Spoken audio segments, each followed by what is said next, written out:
when you identify your stakeholders and start analyzing them, you need to identify their power level and their interest level. How powerful is the stakeholder? And how much is he interested in the project? How much can he influence it? He might be a very powerful person, the CEO, but he might not be interested in the project. So he will not affect it at all or by much. For this, we use what we call the power interest grid. It's a simple grid, as you can see, 4 portions, labeled very nicely. This is your power level, goes from low to high, and this is your interest from low to high as well. For example, as we said, the CEO is the most powerful man, perhaps. Okay? But if he's not interested in the project at all, or his interest is very minimum or negligible, then this is his power level, but his interest is here, maybe. Which means I put a dot there. Here's my CEO. And this management strategy advisable for this block is keep satisfied.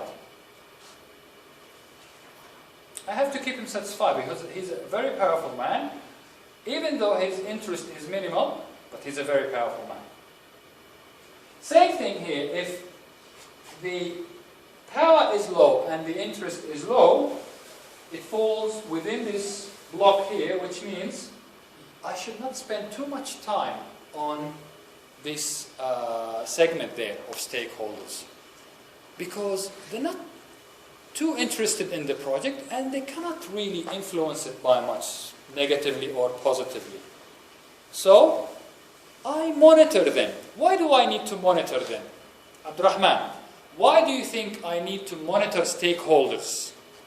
I say that if a stakeholder falls within this block, which means their power over the project, okay, is low, and their interest to the project is low, or in the project low, he falls within this block here. And the advisable strategy is monitor. I just need to monitor this stakeholder with minimum effort. Why do I need to monitor? Why don't I just ignore this stakeholder?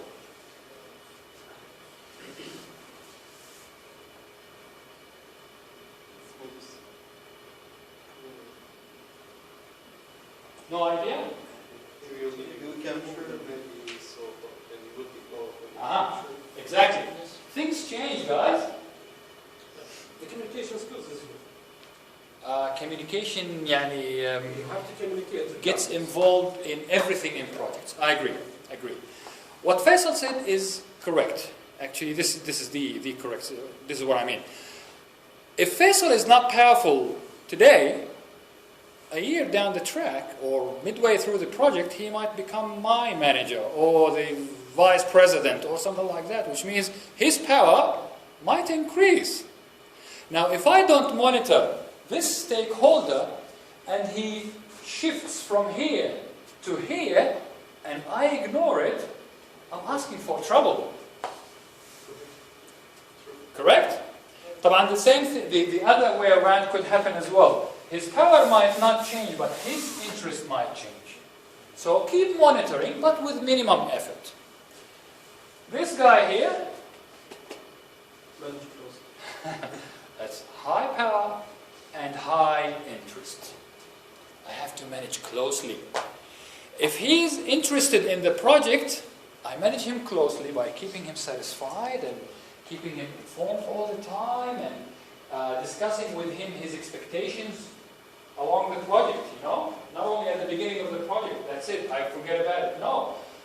Along the project, of course, depending on the situation, I may catch up with him every month or every week or over coffee every now and then. It doesn't matter. I catch up with him and make sure that his interests are the same. His interests or expectations have not changed. I make sure that I'm satisfying his interests or expectations, etc., etc.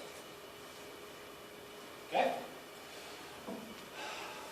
Speaking of stakeholders, remember when I said it's better to come up with a list this long and then filter it down if you have to. Much better than not identifying all stakeholders from the beginning. Many times, guys, and this is a sort of a fault of the project manager, I say, you overlook certain people